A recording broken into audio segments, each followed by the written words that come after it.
The Democrats have a narrative that they're trying to push. They want you to hate this man because what's going on beneath the scenes is very incriminating for them. Welcome to Can He Be Unchained? You're here with your big-headed host, Kenny Bronner. So here we are. This is the 1st of August. This year has been going by slower than ever. So slow. It's been like just ticking along. There's just been so much going on this year. So many different things thrown into the news cycle that it's overwhelming. It is overwhelming. And I'm starting to get a feeling. I'm starting to have like this, almost like a revelation. It kind of seems like everything is connected. And how is everything connected? Right? First, you got to back out. You got to back out. You got to look at, just the past 4 years. Okay? So let's back out. We'll go back to 2016, where everybody was assuming Hillary Clinton was going to be the president. So, as we know, Hillary Clinton wasn't the president. And what happened directly afterwards? Oh, let's even stay in there. So you got the email scandal where she obviously broke some laws, but they switched the wording and said they weren't going to prosecute, which it was alarming. It was alarming. It's like Bill Clinton meeting with Lynch on the tarmac. Like that's like what? Like how is this acceptable for anybody in our country? Whether you're Democrat, Independent, Republican, this looks like some shady shit. This looks extremely shady. So you got to ask yourself, like, could there be a chance that something was going on there? Right? You got to just leave the possibility out there. There is a possibility. Even though they came out, had this formal, nothing happened, blah, blah, blah. There's no criminal case, this, that, and the other thing. And then it ticks back up right before the election. And then turn around, boom, Trump wins. Then directly after that, right before he comes into office, what's the media doing? Media is immediately posting about impeachment right away. Right away. Now, why would they do that? Why would they post about impeachment right away? Why? All right? They just got over the Hillary scandal. She lost. And then immediately they're looking to impeach Trump. Why could they be doing that? I mean, number one reason you could think about it, because he's not bought. Technically, people can put up all their theories they want, but what it boils down to is he's not beholden to anyone going into office. He was doing this just because he saw so many issues with the country that he wanted to help out. So he could have been retired. He could be out just living his life, golfing on his golf courses, not worrying about a damn thing. He has that much bread. He has that much money. He has a gorgeous wife. He has a great family. Why would he want to step in and try to help the country, right? Put all the negative BS aside and just think about it in that light, okay? And then let's look at it. So you got the Hillary email scandals. Then right off the jump, the media is attacking him. Talking about impeachment literally a couple hours after he was inaugurated. Then, also on top of that, right before he enters in office, what is Obama doing? Obama and Biden are having meetings talking about prosecuting somebody who's bringing onto his team. All right? Investigation was dropped. This is all facts now. This is all out there in the media now. This is all out there, confirmed. Okay? So, there's some legit shady stuff underneath the scenes going on, without a doubt. So Hillary emails, Trump gets in, media's attacking him immediately, and also the Obama administration, before they get out of there, they just launch an investigation on Flynn, even though they had no evidence. That took 3 years and change to come out.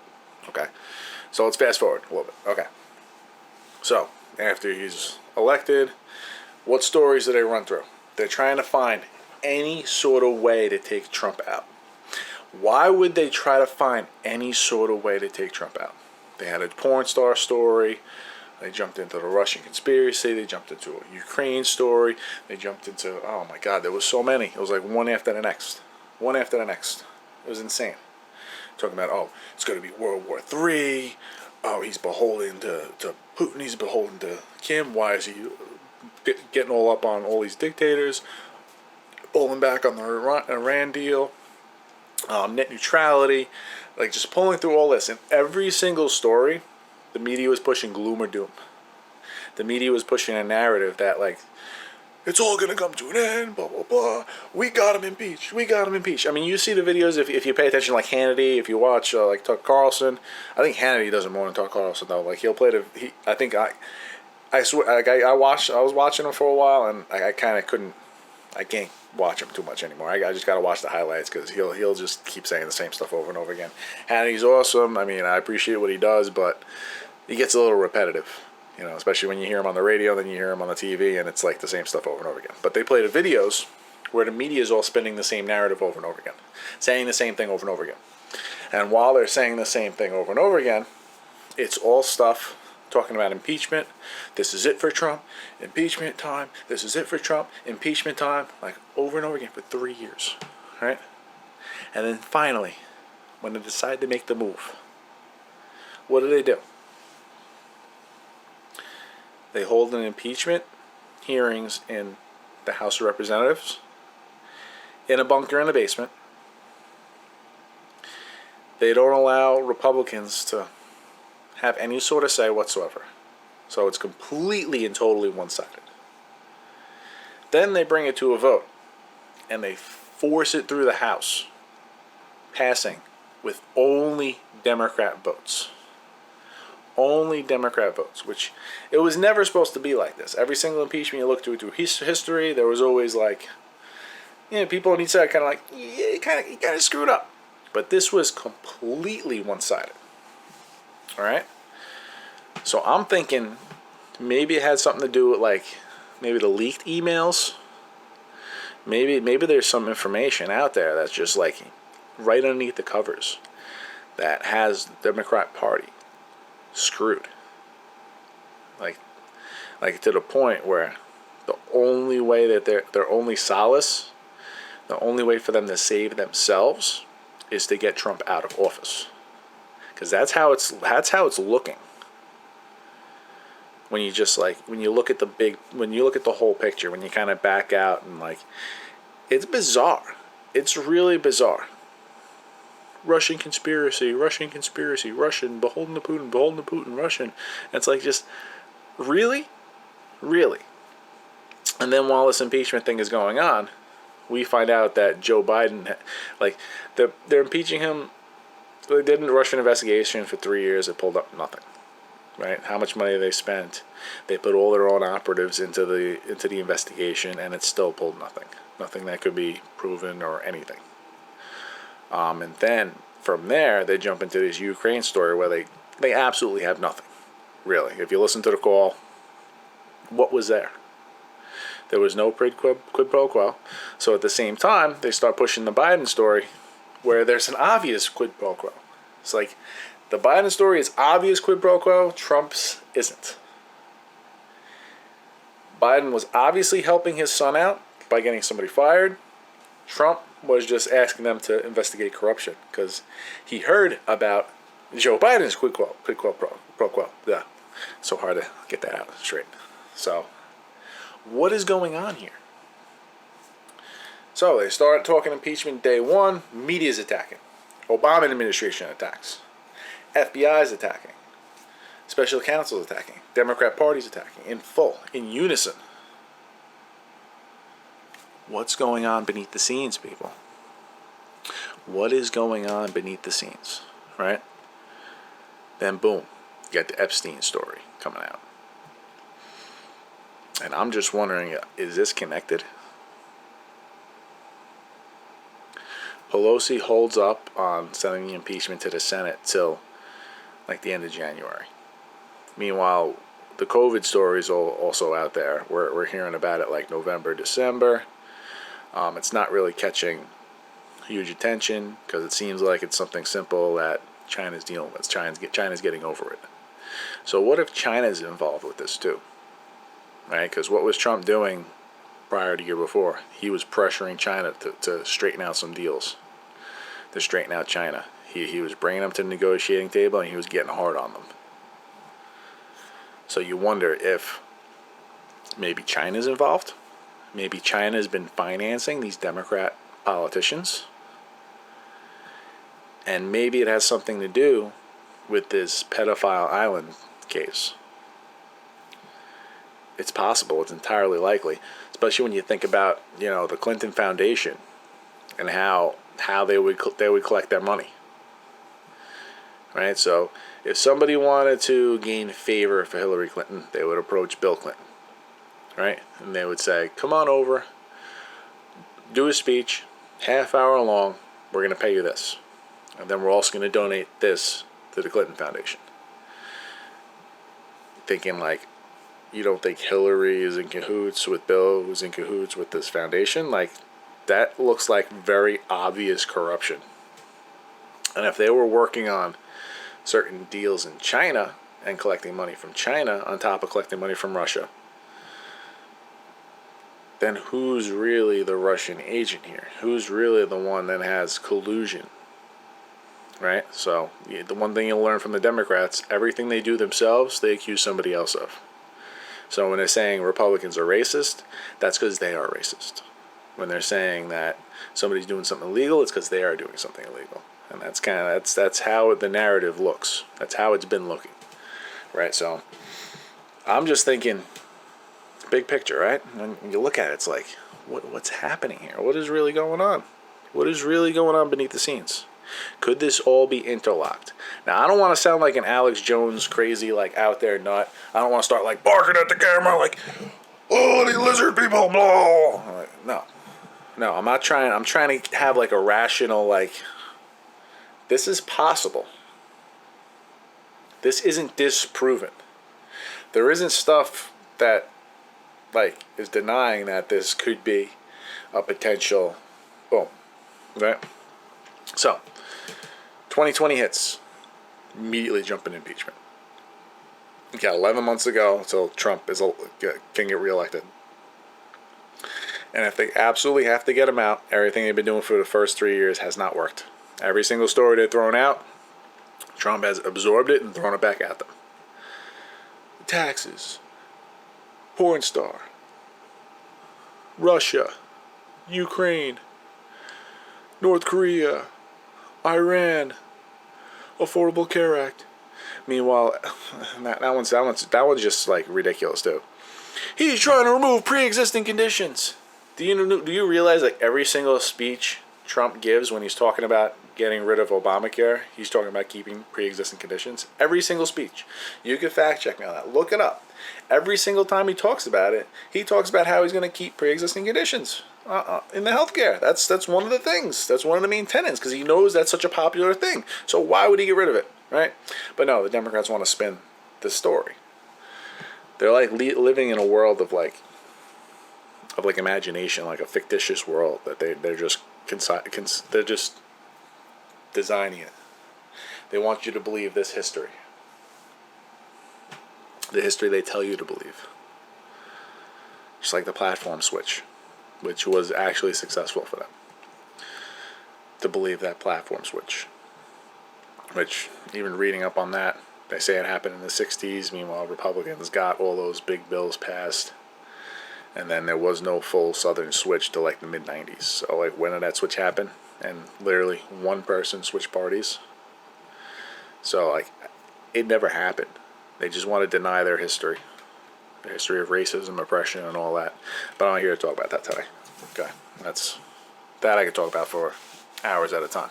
So you got the Hillary investigations. You got the crazy meeting on the tarmac. You got all this leading up to election. Then they bring back opening the investigations. Then Trump gets elected. Then you got Obama and the media attacking Trump right as he's elected. All right, that's all proven. You got 3 years of Russian conspiracy theory. You got 6 months of crazy Ukraine theory. And then you got them forcing an impeachment through. Just so they can say that President Trump was impeached. It goes to the Senate, and there's nothing there. There's no evidence. They're saying, oh, we don't have enough witnesses. You're supposed to have that already figured out. You're supposed to already have a solid case before you get to this point. You shouldn't need more witnesses. Obviously, your case wasn't solid. And they will flat out deny that their case wasn't solid, even though they have no actual evidence. I've tried debating these liberals online about it. They just won't. They won't engage after you shut everything down. They won't even contemplate it, that they could be wrong. It's okay to be wrong. It's okay to. But I think it's at a point where the Democrat Party, they're caught. They're caught. And there's a good chance that they're going to be completely eliminated. I think we're right there to get rid of them. We're right there. Especially with the investigations that are going on. I mean, they're going to see some dramatic losses if this stuff with Durham's working on starts coming out, which it needs to. It's been way too long. I don't know if I think we got to keep an eye on Durham and his wallet, just to make sure that nothing is corrupting him to not let this happen. Okay. So now we're in February. So COVID supposedly coming to shores. Trump acts before anyone. He shuts down the borders. And what happens? He's chastised. When he's chastised, they're talking about how, oh, you're racist, which is always their argument. You're racist, blah, blah, blah. This, that, and the other thing. You're doing the wrong thing. Xenophobia. Even Biden is jumping out. Xenophobia. And then another month goes by, and he didn't act soon enough. So it's like, he acted. And then they're spinning a narrative. Oh, he's denying science. He held briefings every single day with scientists and doctors talking about COVID. Every single day. So that's a straight up blatant lie that they're pushing. Okay. And then Trump starts talking about hydroxychloroquine, which looks promising. And then right away, what do Democrats do? They start banning this drug in several states across the country. Why would they do that? They're trying to deny anything that could make him look good. Anything.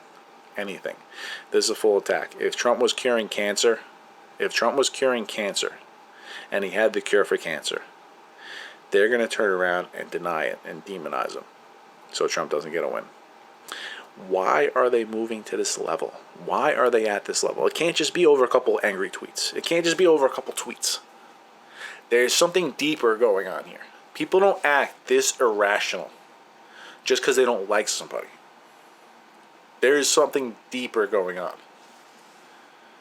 Right? Especially for all these politicians to be jumping like this. Okay? So, we beat the curve with COVID. We beat the curve. And what do you see on the news? You see the Ahmaud, I think it was Ahmaud Arbery case with the jogger. You see him with the jogger. And they try to push a narrative. White people shoot black guy. That it was jogging. Racism. On top of that, they ask about Kung Flu over and over again in every single one of these press briefings. Every single one. Watch them. Every single one of them. And Kung Flu sounds very much like Kung Fu. So it's like, when you say it, it kind of rhymes. It's real easy to get that stuck in your head because we grew up with Kung Fu. We grew up watching like Kung Fu movies. There's been plenty of them out there. The Jackie Chans, the Jet Lis, like Americans love these movies. So just mentioning that in that light, it just sounds a little funny because it rhymes. Kung Flu, Kung Fu, you know. So you can see how they kind of goaded him into actually saying it, which Trump, he's kind of an open mouthpiece. He'll just run off the top of his head. So he eventually ended up saying it. So they're spinning that racist narrative too. Meanwhile, they don't want you to look at the policies he's actually passed over the years. But all of a sudden, they're like, racist Kung Flu, blah, blah, blah, blah, blah, blah, blah, blah, blah. You see it. It was this, I don't know which one it is, but she's a black American, a little thick reporter with the press, whatever you call them, the press bullpen. And she said, is it true somebody within your administration used the words Kung Flu associated with the virus? And you can see Trump's reaction. He like kind of like, it sounds pretty funny. You can see in his face. He's like, well, that's hysterical. I didn't hear that. That's kind of like how it looked, which it sounds funny. If a stand-up comic was on stage doing some kind of bit about COVID, blah, blah, blah, you got this Kung Flu, like, it would get a laugh. That's almost like guaranteed.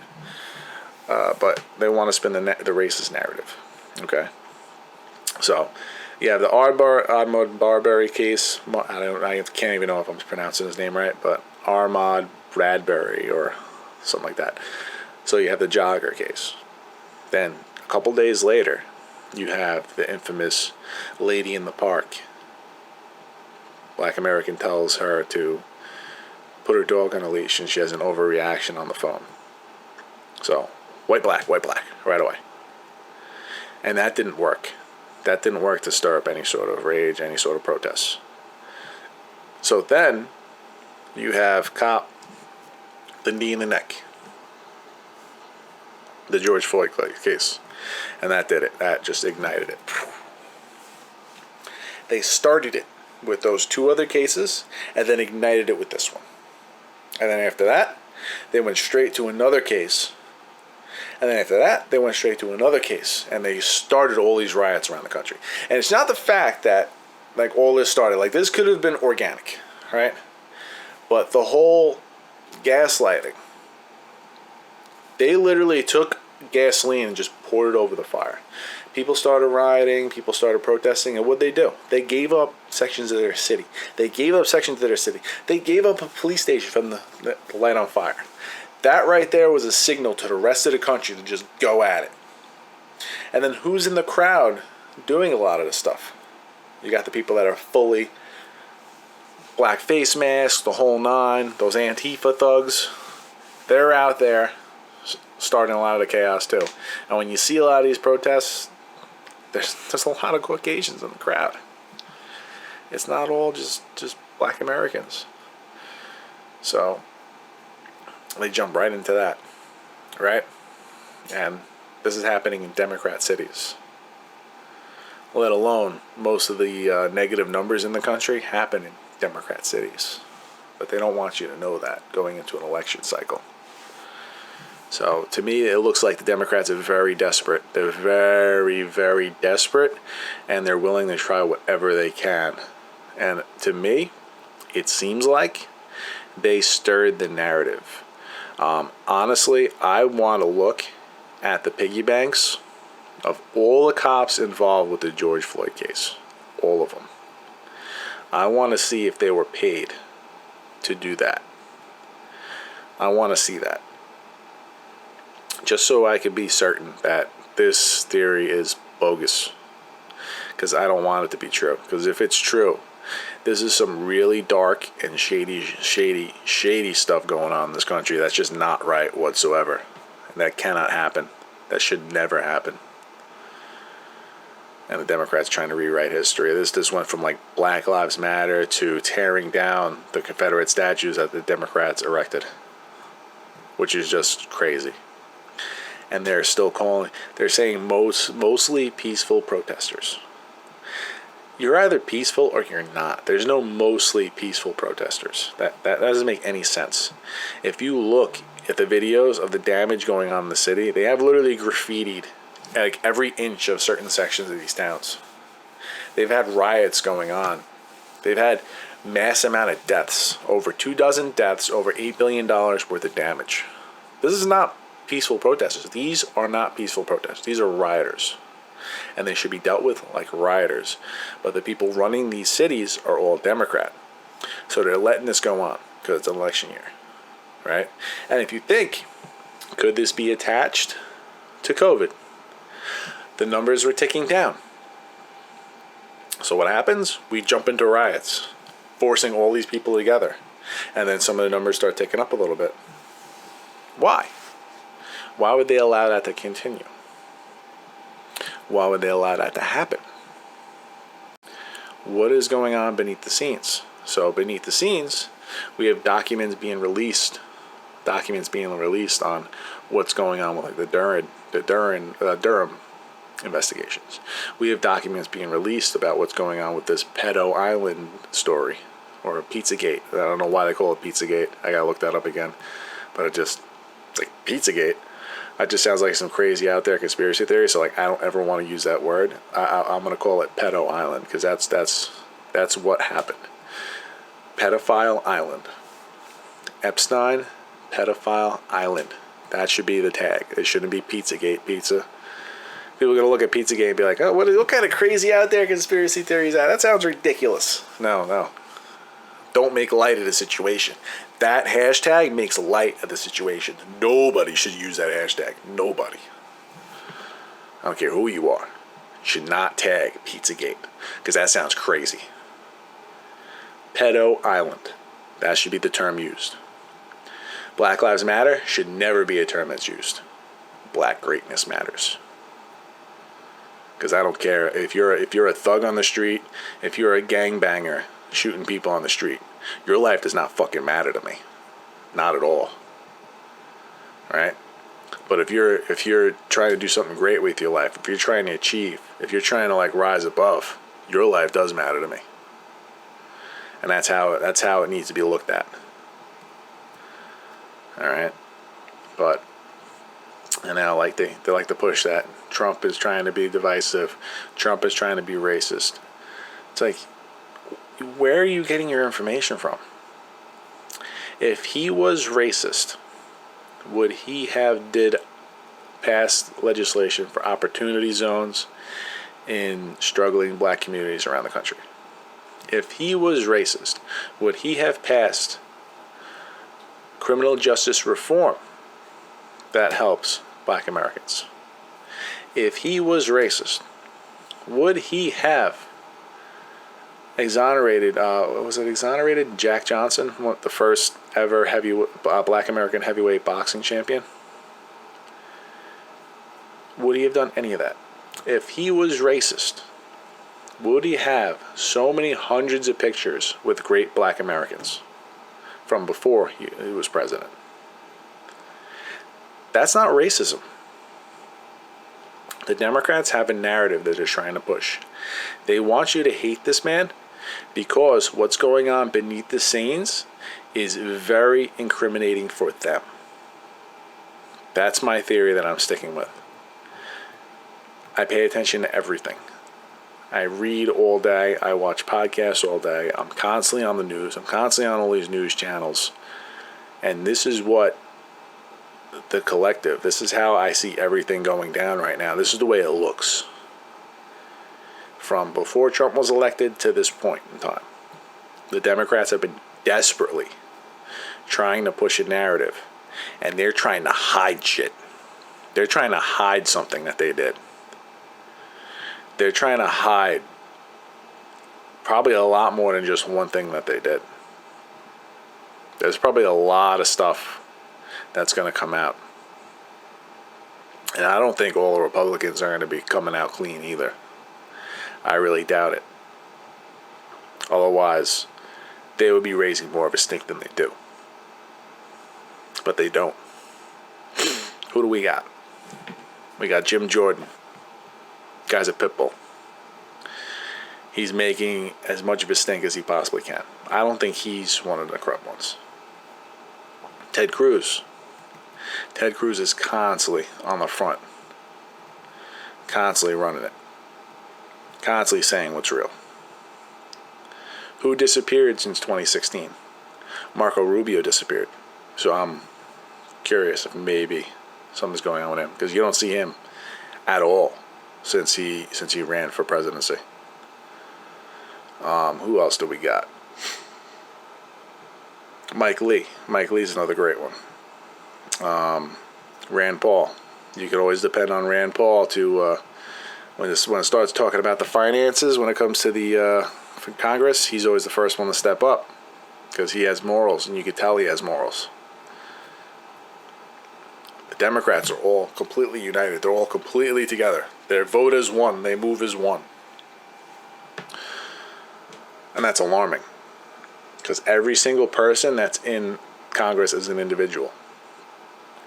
And from what I hear, I read a few stories that was talking about how Pelosi actually has been threatening Democrats to vote in unison about pulling funding so they can't get reelected. That's at least what I hear. All right. But how deep does it go? How deep does it really go? Is that the gist of it? Is that what's been going on? Because they want to hide Pedo Island. They want to hide the Durham investigations. They want to hide the Obama administration corruption. They want to hide and protect Hillary and Bill Clinton. Very possible. It's very possible. And if between Obama and Clinton, like that's how many years back you going? You're going like 96, 92? So you're going from mid-90s to now. And if there was stuff going on back then all the way up to this point, like there could be a lot of people implicated. It could be a lot. And I'm hoping there is. Because this corruption in this country has to end. Has to end. It's alarming. Most people in our country don't pay attention to everything. But the ones that do, smells funny. Smells like something's going on. Right beneath the scenes. You know, I don't want to be an Alex Jones crazy nut, but he's been talking about this kind of stuff for like 12 years now. I used to listen to him a lot. Like, I don't know, I want to say before I got clean, like, yeah, about like 10, 12 years ago. I was on InfoWars all the time, kind of like listening to some of his theories. I mean, I was doing it mostly for entertainment, but it was like some of the stuff that checked out. Like some things checked out, but everything else was like crazy out there stuff, which I just find entertaining. The conspiracy theory stuff I find entertaining too from back then. But, you know, just going on my history, I was huge against George Bush. I could not stand that guy. I thought he was a political pawn. I thought everything that was done in those years was an absolute mistake. I started to move. I was more of a liberal back then, right? I didn't vote for Obama in either term. I don't think I voted for either candidate through either term. Did I vote for Romney? Yeah, I voted for Romney, and I voted for Trump. But I didn't vote for Obama the first time. And I didn't vote for anybody prior to that. Because I was out of high school, 2005. So I was probably just off the cusp of voting back then. So my first opportunity to vote was Obama. Oh, God, who was against him the first time? Was it McCain the first time? Yeah, Obama, McCain. And I could not stand McCain. He just looked like another George W. And that was confusing why they put him on the front board. But from what happened to the Republican Party during the Obama years, I gained a lot of hope when the Tea Party came in, which the Democrat Party needs kind of a revolution like that to happen within their party. And it can't be a socialist revolution because the country will never bite on that. Never going to happen. But the Tea Party movement I liked all those guys. Although they tried spinning every single narrative they can against them. But just bringing those people in that are more about the truth and more about honesty and more about sticking to the Constitution and stuff like that. Like that's something that seems real to me because I feel like over the years we've constantly moved in the opposite direction. Progressives have been taking over everything. And people want to say that the Republican Party used to be a progressive party. That is a lie. They just believed in freedom and they believed in rights. So that's why it wasn't progressive for them to free black Americans. That was a conservative ideal. That all people are created equal. And that had to do with them too. And the progressives, which were the Democrat Party then and into today, they were pushing for segregation, Jim Crow. They shut down Black Wall Street. They KKK, lynchings. Denied the civil rights movement. I mean, even with FDR back then, when they first started experimenting with socialism in our country, with the welfare systems and whatnot, FDR was getting a lot of hints from the fascists in was it the fascist party? What was Mussolini? He was like supposedly infatuated with Mussolini, and he wanted to bring some of that here if it was going to help us out. Which, I mean, it's a good idea. If like other ideas are helping out other countries, like, yeah, maybe we should bring them on and, just test them out a little bit. But if they don't work, you got to shut it down. The socialism they brought on board hasn't worked, and that should be shut down. But yeah, so I'm just going to leave it at this, right? There's a lot going on right now in this country, and we have to pray. We have to be vigilant, and we got to keep our heads up.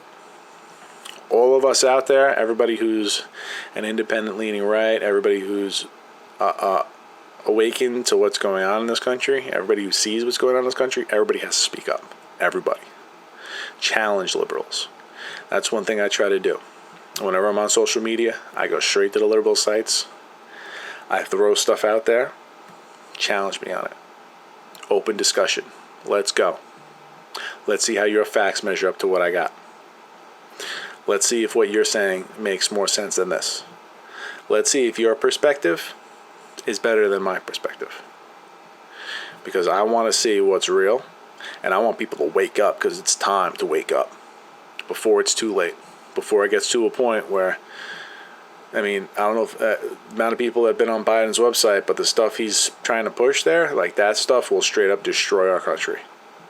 This will be a hellhole in the next 10 years. This will be Venezuela in the next 10 years if everything on Biden's site comes to fruition. So we need to wake everybody up. And I challenge anyone, feel free to fact check everything here. Feel free to comment. I will respond to all comments. I'm not a big guy. I'm not like, I mean, yeah, pretty big guy, but I'm not like a big guy that's like closed off to discussions. You can't like message Bongino and get like a response directly out of him. You can't message a lot of these guys and get a response directly out of them. So if you want to come at me, come at me. I welcome it. I welcome it. And we can have a substantial conversation, discussion on everything. And, I'm a very opinionated dude. I've been doing a ton of reading. I've been kind of obsessed with this for years now. I've gotten told several times by my family that I need to stop with the politics. It's getting a little too much. But it's been kind of an obsession of mine because I see that the most good can be done if we have the right people in those positions. If we have the right people in those positions, our country can hit the whole next level. And one of the things I truly believe, if we're able to wake up black Americans, we can easily have the next great awakening as the human race. Because once they start to see how these public housing projects, these public housing plantations, these public housing trap houses have been crippling them for years, and that has all been perpetrated by the Democrat Party. When they can start to awaken to that fact and we can get rid of this Democrat Party, then we can start going after all these rhinos in a Republican Party. We could go after all of them, remove them all from office. We shouldn't have any career politicians. We need to tackle campaign finance. That has to be tackled. And it can get done. It all starts with one election. And this election cycle, we have to get every single Democrat out of office. I don't care who they are. They're all voting in unison. There's no individuals when it comes to the Democrat Party right now. They are not individuals. They are hell-bent in hiding what's really going on. And we need to solve it. And we can do it. All it takes is one vote at a time. All it takes is talking to somebody and making sense of them, one person at a time. It takes getting somebody to ask themselves why. You do that, you're going to wake somebody up. Alright, but I'm going to leave it at that. It's been real. If you like what you see, you want to feel free to like, subscribe, share, comment. I'm open. I'm an open book. Peace.